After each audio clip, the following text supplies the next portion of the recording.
Hi, I'm Angie, and I want to talk to you about a book I just finished listening to. It's called A Good Kind of Trouble by Lisa Moore Ramée. And this is the story of 12-year-old Shayla, who is in middle school.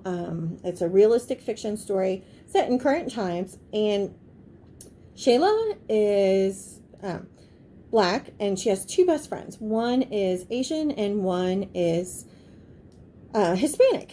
And some of her friends or some of her family wonders why she doesn't hang out with black kids. Her older sister wonders why none of her friends are black. But she really likes her friends Julia and Isabel, and they call themselves the United Nations. They've been friends since kindergarten, and they really enjoy each other. But as we all know, junior high, things change. We grow, our interests change, who we want to hang out with changes, and things are going a little iffy for the United Nations. Add to that, the Black Lives Matter is progressing. It's getting more attention as there are more trials of cops who have shot black members of our community. And Shayla's sister, Hannah, is very involved in the Black Lives Matter movement. And so Shay becomes interested in it because of the trial taking place in her community after an officer shot a black man.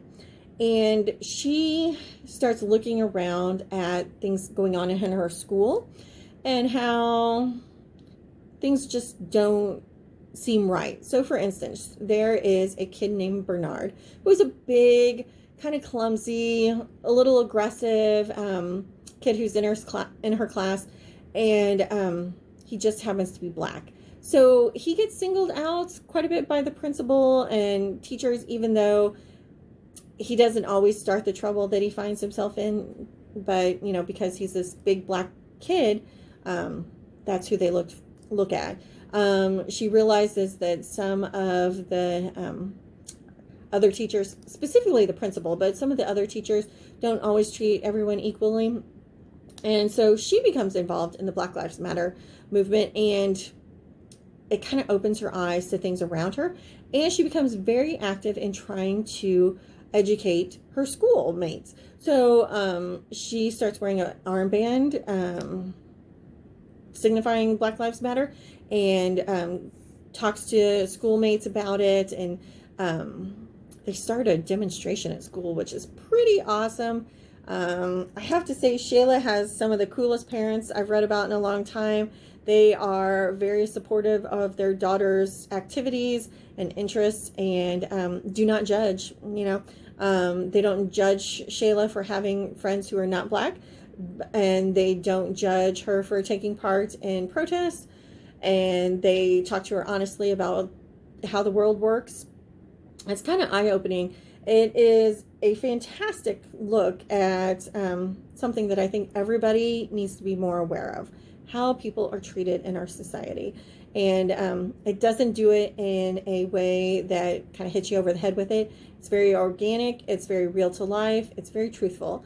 And I think it can educate us all. I think the more we read about people that maybe don't look like us, makes us realize how very little differences there are between us, really. And I think that's the way we need to make this world become a better place. So check out A Good Kind of Trouble. You'll find out what kind of trouble Shayla gets into, and you can decide whether you think it's good or bad. And I listened to it on an audiobook. It is a great audiobook. It's performed by Imani Parks, who does a fantastic job. We also have this in a hardback book, so you can check it out at the library here in our children's section. I think you should.